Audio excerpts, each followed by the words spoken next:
Look what we have found, and isn't this exciting? We managed to catch up with the lion that I saw earlier. I'm so glad that we have a chance to see these amazing cats. What a nice surprise that was this afternoon. Well, not so much a surprise for me. I told you I'd seen one. I just had to try and find them again.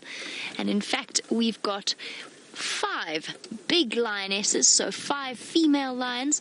And look really closely, because here's one of the best parts of this particular sighting, or this particular moment. Look at that. Isn't it adorable? With its enormous ears, a little lion cub, looking at us with great curiosity from very bright eyes. Our lions are absolutely amazing creatures. You saw that leopard with Brent. Now, a lion is much bigger than something like a leopard. So a lion probably weighs around, these lionesses probably weigh around, I would say, about 130 to 150 odd kilograms. So that's over 300 pounds. That's a really very big animal. Much bigger than your dogs at home. Even if you have the biggest of dogs, these are still bigger. Now, Kai, you want to know, how do the animals get their food here? Well, Kai, they are wild animals, so the herbivores will get plants and eat grasses and any food that they find. Oh, look at these little cubs. But these are wild lions, which means that they, as carnivores, have to hunt other animals, and that they do. So these lions, and they're known as the Nkuhuma lions, it's a special type of pride that we see often here, and they're little cubs. Oh, look, little one wants to go and have a drink and a cuddle with mom. Isn't that gorgeous? Now, these lions hunt and catch and kill their own food. And it's usually, with this particular pride, it's usually buffalo that they catch and kill. But they can eat anything from zebra to wildebeest to hippo sometimes, but it's mainly buffalo. And Karula, for example, that leopard that you saw with Brent, she also has to catch and kill her own food. Aww. But it's important that these lionesses do that, because they can't go to the shops out here. They can't get specially made food. They have to catch their own.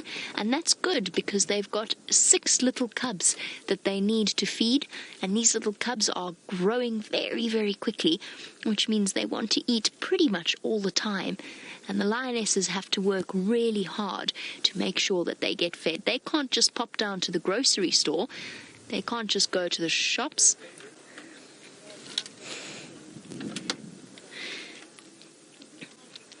Now, Logan, you wanted to know, how do lions roar so loudly, and can the babies do it too? I'm going to answer the question about the babies in a moment, but the lions can roar so loudly because they've got specially adapted voice boxes here, and they've got a special muscle that runs from their voice box where you speak from. They've got a special muscle that runs all the way down into their chest and to their diaphragm. So your diaphragm sits here underneath your lungs, and your diaphragm helps you breathe. And what happens when a lion roars, is that muscle contracts and it pulls the voice box down, and it makes their voice very deep. And that's one of the big ways that they make that very loud roar. And it vibrates all the way through their very big, deep chests. Can the babies roar? Yes, but it's really funny to watch. So they try to roar, but they definitely can't roar as loud as mom and dad. So what will happen is you'll get mom and dad going roar, and then the cubs start going ow, ow, ow, ow. So they join in, because that's what their instinct tells them to do. It tells them that when their moms are roaring, they must join in and help add their voices to the sound. But they're just little lions, and as little lions, they only really have little voices. So they can't really roar as well as the adults do. Now, there's no males here at the moment, but the females can roar almost as loudly as the males. And Mary Page, you want to know what it is like being so close to the lions.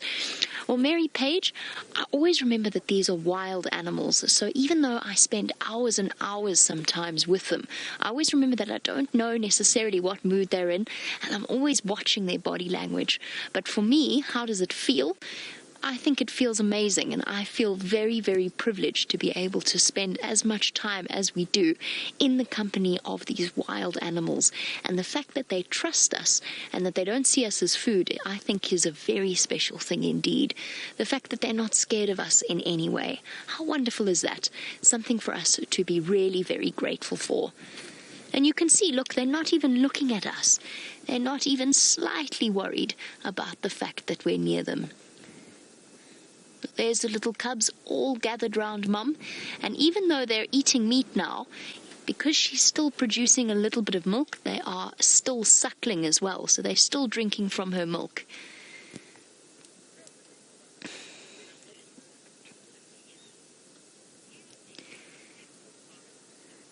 Now, Sophia, you wanted to know where they are drinking their milk from, and I'm just trying to see if I can show you, Sophia, but I can't.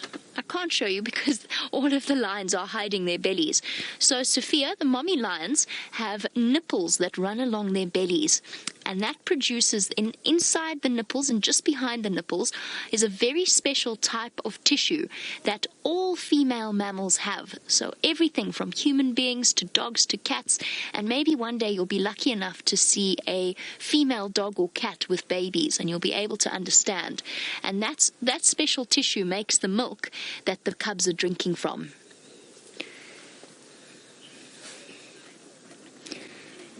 Our Jake, while we watch these little cubs suckle, every now and again we're going to hear them start to growl at each other. And that's because even at a young age, they know that they're in competition with each other. And even though they love each other, they're brothers and sisters and cousins, and they're very, very tight together, when it comes time for food, they do sometimes fight. And yes, lions can fight each other really, very badly. Not within a pride like this, but sometimes we get what's known as a coalition of males, and a coalition of males will be dominant in an area. So they will be dominant over this pride, they'll be dominant over another pride, and they have to fight to get there, because in nature, what they want to do is they want to breed with the females and produce their own line of cubs, and they're also in competition with other lions for food. So yes, lions can fight, and very rarely they can kill each other, but that's quite unusual. And Xavier, you say, are the lions already sleeping?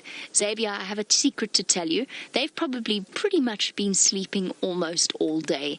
So they've finished off a huge meal. They ate a big, big buffalo. And now, I don't know if any of you have had a really big meal. Maybe you had a big Sunday roast, or perhaps a Christmas dinner or an Easter dinner, or whatever family dinner you might have had, and you're sitting with really full bellies, and you kind of don't want to do anything. You just want to sleep. That's what these lions are doing. So yes, they are already asleep, and lions can actually sleep for almost 20 hours a day if they can. But when they are active, when they do need to go out and hunt, then they are very, very powerful, and they walk huge distances, so we can't really call them lazy. So there you go, Mattia, you wanted to know how long do they hunt for. Well, Mattia, they'll go out and hunt for as long as they can. If they are hungry and they want to eat something.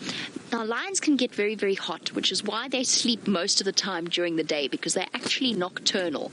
But as soon as it gets dark, if they're hungry, they can hunt all the way through the night and into the early morning, and it's only when it starts to get really, really hot that they tend to slow down and stop and go and find some shade and just sleep. And you can't really blame them, because out here it can get up to over 40 degrees centigrade, so well over 110 Fahrenheit. Now, Daniel, you wanted to know whether or not the lions will hunt together or by themselves. Daniel, this is the amazing thing about lions.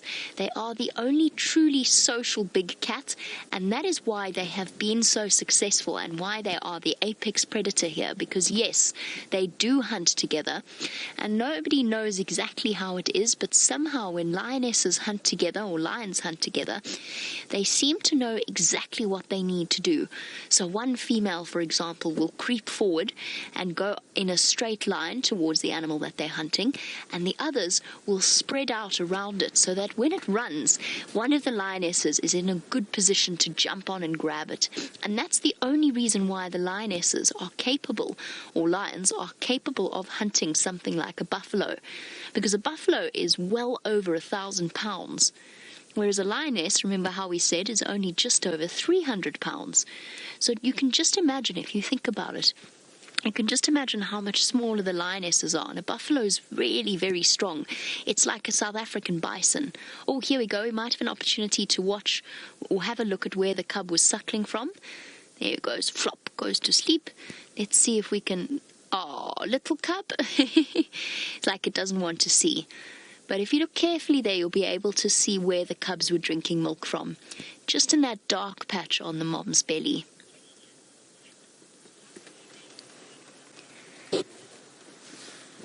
Quinn, very good question. Quinn, you've asked me a question that I don't know the answer to. You wanted to know how many baby cubs there are in South Africa. Well, Quinn, South Africa is an absolutely huge place. It is the 25th biggest country in the world, I think, if I remember correctly.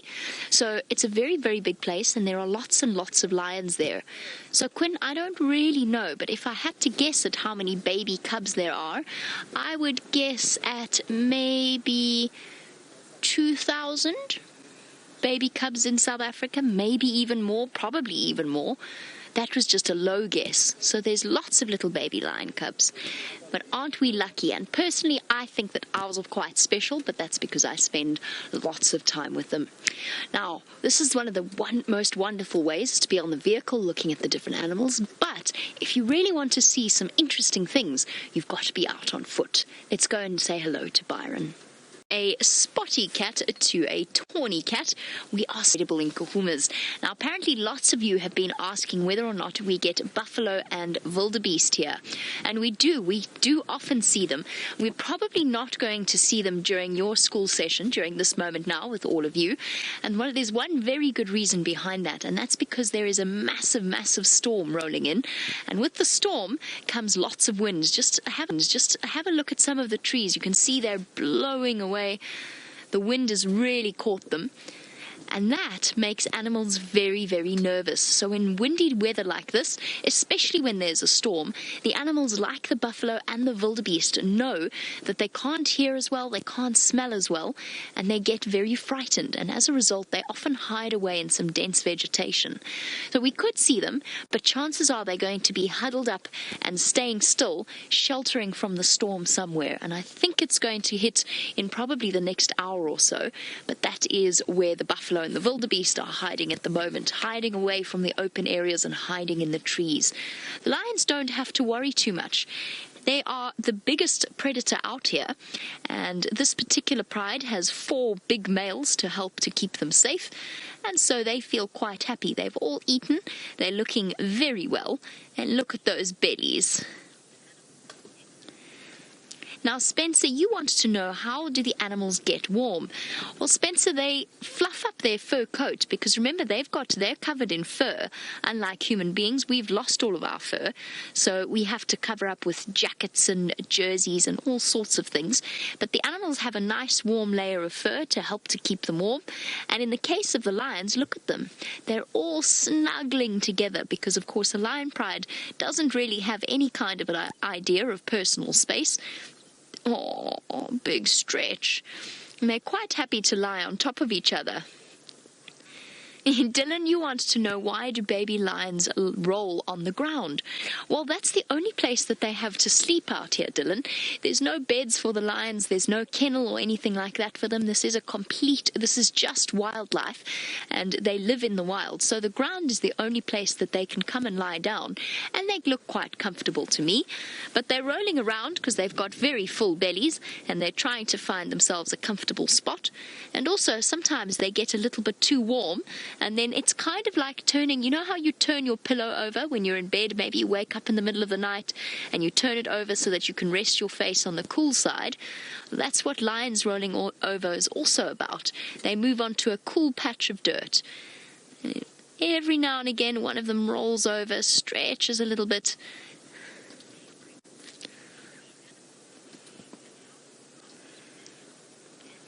very good question from Gabriel. Gabriel, you want to know how many animals I have seen and how smart are they? In terms of how many animals I've seen, I honestly don't know. Can I just say lots? I've seen lots and lots of animals. I've seen lions, I've seen 2 different species of rhino, elephant, leopards, cheetah, buffalo, wildebeest, all the different types of antelope. So I've seen lots and lots of different animals. However, I've never been to America, so I've never had a chance to see a bear or a bison or any of those special creatures that you get on your side of the world. Now, you want to know how smart they are. A lot of them are very, very smart. So to me, some of the smartest animals that we get out here, one of them is called a spotted hyena, and they're very intelligent. So they've done some experiments with hyena in captivity, testing their intelligence levels, and they're very smart, almost as smart as chimpanzees. And elephants, to me, are also some of the smartest animals that we get out here. They're just so big, and their brain is probably about this big. So it's a really massive brain compared to a human being. So there's lots of thinking going on there. And all of the animals are smart in their own way. Lions are smart at hunting. Lions are smart. They're far better at catching animals. They know which way to go and how to use the wind. And Emma, you wanted to know if lions will go hunting in a storm. Yes, Emma, they absolutely will. Lions actually love hunting in storms because it's not too hot for them, so they don't have to get too hot when they're running around like you running on a sports field, and perhaps you get hot and sweaty. They don't have to worry too much in the storm. Isn't that wonderful? Unfortunately, it's sad to say that it's time for me to say goodbye to the three schools that have joined us this afternoon. So to North Landing and to Thorogood, as well as to Glenwood Elementary Schools, it's been lovely having you on board. I hope that you've had fun. It's time for us to say goodbye for now, and I hope that at some point we get to see you again. Have a wonderful school day further. Just little Nkuhuma cubs, all looking, to me at least, a little bit better. And what a comforting thought that is. I must say, the adults, I've just seen Amber Eyes get up and walk a little bit earlier, and she is looking 10 times better. She's no longer looking wobbly on her legs. I don't know what was in that buffalo that they just ate, or the one before that, but all in all, I think things are really, truly looking up for our Nkuhuma Pride. And I think that we are out of the woods, I hope, in terms of the white mussel disease. And just an update on that, those of you who have been following the stories for a long time, or this story for as it's been going on, I'll get to the update in a moment. That was an impressive flick from one of their tails. But for those of you who have just joined us, our Nkuhumas fell victim to what was completely unexpected. We thought they were doing so well in terms of the fact that the drought had provided them with a steady supply of buffalo that they were hunting and catching. And then all of a sudden they started to show signs of lameness, and it ultimately resulted in the deaths of 2 of the cubs, and the almost paralysis or near paralysis of 2 more, which is why it's so fantastic to see that they have managed to kick it. And it turned out to be due to a vitamin E deficiency and a syndrome known as white mussel disease, or nutritional muscular dystrophy, due to a lack of vitamin E, or a lack of fat mostly, in their diets. And there was concern when the females started to show symptoms as well. We sent those videos off to the authorities. They have since confirmed that they took away 2 of the cubs, the ones that had died, and they did tests on them, and they have confirmed that it was white mussel disease. But it looks as though the rains arrived at just the right time. The buffalo started fattening up at just the right time, and the Nkuhumas seem to be getting better. Now, I don't know. I'm no scientist. I'm not a vet or an expert in this particular field. But to me, these Nkuhumas look loads better. And the fact that they managed to catch and kill a buffalo sometime last night is also a really very good sign. So all in all, I think that we can breathe an enormous sigh of relief. The cubs are still looking a little bit on the scrawny side, and not perhaps as playful as they were before this problem struck them. But that's okay. They're allowed to take some time to heal and to convalesce. Yes, you. Talking about you, little one. With your massive paws. And also bear in mind that through all of this that they've been struggling through, they're also growing at a tremendous rate, and they've managed to mostly kick off the mange that they were infected with at some point as well. So all in all, these 6 remaining cubs are strong little survivors. Well done, little Nkuhumas. I'm happy. I'm feeling very, very happy about the scene in front of us.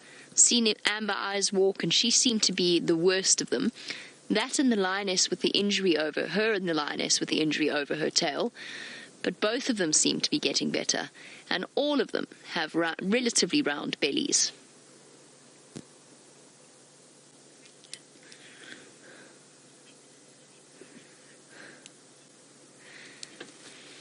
And a very warm welcome to Sarah on the subject of the health of these cats. You want to know if it's normal for the big cats to be breathing as fast as they are, because it seems very fast when compared to domestic cats. Well, Sarah, first of all, a very warm welcome to you. I'm loving having you on the Sunset Safari. Yes, it is. So the reason that they're breathing that fast is because unlike domestic cats that have basically got used to the idea of knowing where their next meal is coming from, the big cats don't. And so what happens is when they do kill something, they gorge themselves, and they have the physical ability to gorge themselves to the point that their stomach distends immensely and starts to, first of all, to push up against their lungs. So essentially it's so full that they don't have the usual sort of capacity to breathe in fully, but then also that digestion of all of that meat, and it is not exactly quality cat food that they're getting bits of buffalo that they then have to break through and digest, and that produces an enormous amount of heat within, right sort of in the center of their bodies, which means that they get hot, which in turn means that they have to pant, so that also will speed up the rate of their breathing. So yes, it is completely normal. It's something that you'll get used to seeing as you watch more and more of these live safaris, I promise. You'll see it with the leopards, you'll see it with the lions. Hopefully one day we'll see it with hyenas as well. But it is completely and 100% normal. And so is, to an extent, so is the gangliness of the little cubs, just because they're doing so much growing in such a short space of time. What do you think, Amber? You're going to roll over? No, not so much. One big stretch.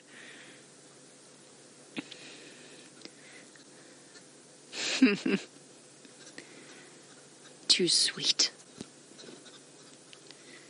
Little one snoozing away quite happily. I just wanted to update you about that now that we have finished off with our very special school drive.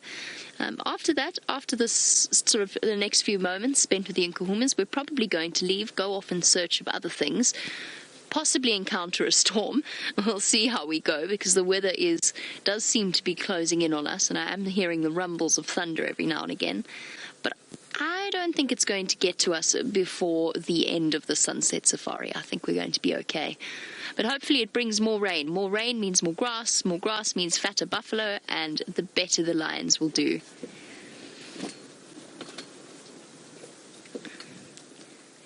Now, Les, you want to know, if the lions do hunt in the rain, does the rain reduce any scent of the predators in terms of the prey?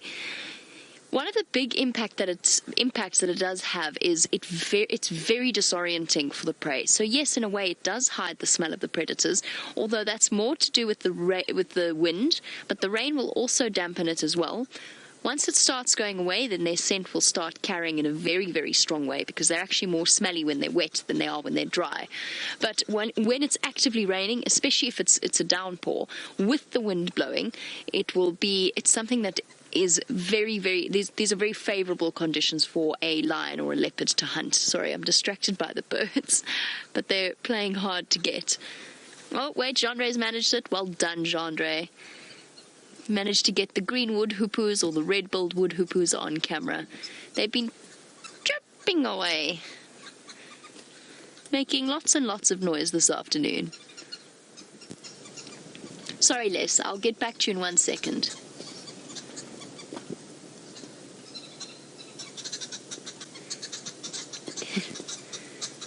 They've been fluttering around here for much longer than the green wood hoopoes usually do. I wonder if they're slightly upset about the presence of lions. I don't think so, though. They shouldn't really be a threat to them. But yes, just imagine, Les, and for all of those of you who are new to these safaris or these live safaris, just imagine that you are entirely dependent upon your hearing and your sense of smell. So your eyesight is not fantastic. Now you know that there could be a predator around any corner, but the wind's blowing, so you've got rustling coming from there and there and there and there and there and there, and you can't smell and you can't necessarily see because the rain is driving into your eyes. And it gives you an idea as to why it's such good conditions for the lions to hunt in. I want to know what these woodhoopers are fussing about. They're all around me, but they've all vanished. I don't see a place where we can put them on camera. And of course, just an update, we're roof-bound this afternoon, just because it did look as though the sky was about to descend upon us. So we decided that we would wrap ourselves up nice and safely. While we await the coming storm, I think we're going to leave the lions for now. Let's go across to Byron, see how he's doing out on foot. Well, the smallest, biggest of cats in this particular case, in the form of one bright-eyed little lion cub. It's so nice to see them looking as well as they are, and all cuddled together, enjoying a bit of a snooze before the evening hits, and probably the females will have to start heading out to go and hunt again. None of them are sporting enormous bellies, which does suggest to me that that buffalo didn't go very far. It was completely finished when I drove past it earlier. Absolutely nothing left. So already they've finished off all of it. And that's the pressure that all female big cats have to face as their offspring get older and older. The challenge of providing for ever-growing cubs are right up until that point where they can start, either in the form of lions, participating in the hunt, or in Karilla's case, start to supplement their own diet with whatever they manage to catch.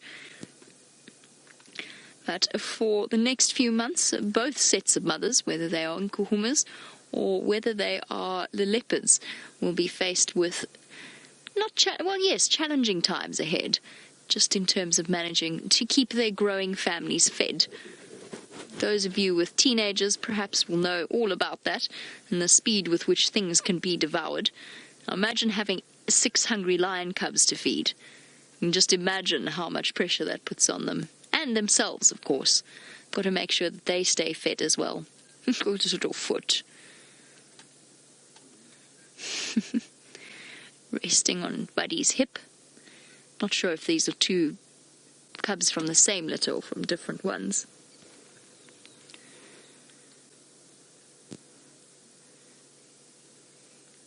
Now, there's definitely been a change in the lion cubs' behavior. In this sort of weather, a couple of weeks ago, we would have seen them gambling and playing with each other, jumping on each other, stalking. And that's obviously because they're recovering from the ordeal that they've just been through. They are looking a lot better, and they are looking a lot more active. But I think it's going to take them a few more days and a few more weeks before they get back to the point that they were at, where they were as playful as they were. No pouncing for now, no play stalking. A lot of their energy is devoted to healing. I'm looking forward to seeing them get better and better and start their shenanigans and their games again.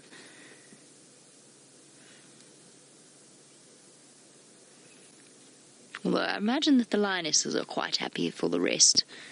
They get to have a little bit of a break. Now we're going to sit here for a few more minutes. We are rapidly losing light, which is inevitable on a cloudy day like today. Usually we can go almost towards the end of the sunset safari without having to use lights, but I don't think that that's going to work today. I think it's going to get dark very quickly over the next few minutes. So we'll spend as long as possible as we can with these lions, and then we'll move off and search for other things.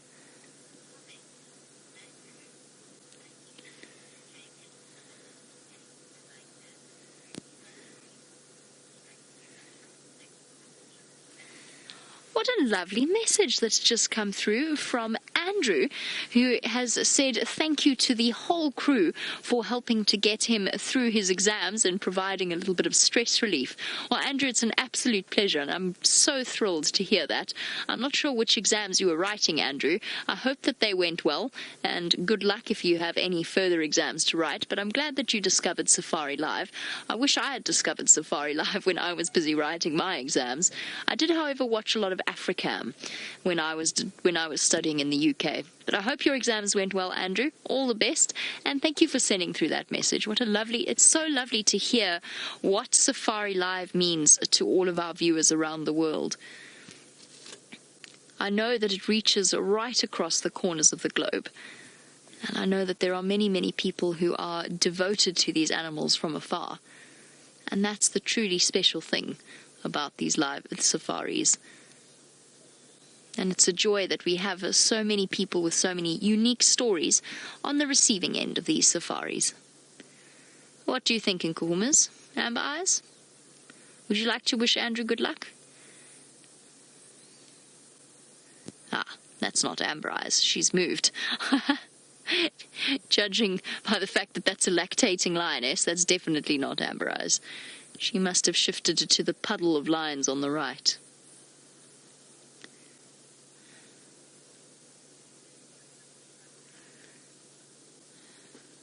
I bet that's thoroughly comfortable, especially for the lioness in the middle. Comfortable, but perhaps somewhat warm and possibly relatively smelly, although I don't think they register their smell quite in the way that we do. Lions are beautiful cats, but they do carry a certain distinctive odor. Those true cubs.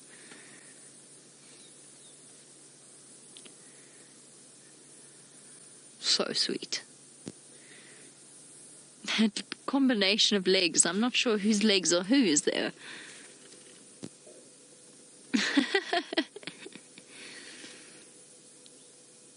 Perfect leg rest. That's very sweet.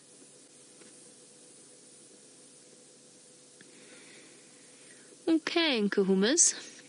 I think that it is probably nearly time for us to start leaving. It is getting darker and darker, as it does.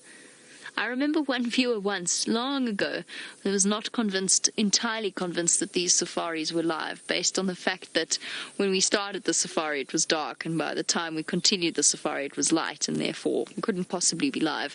It was, of course, the sunrise safari. Was the morning, which is, I suppose, fair enough. You've got to be very careful with what you see and what you believe on the internet, but that was highly entertaining. Ha! I've caught you out. It was dark when you started and now it's light. No, that's when the sun rises. Alright, I'm going to start making my way out, see what else we can find as night falls. Let's go back to Brent and those leopards while he can treasure the last few moments of light.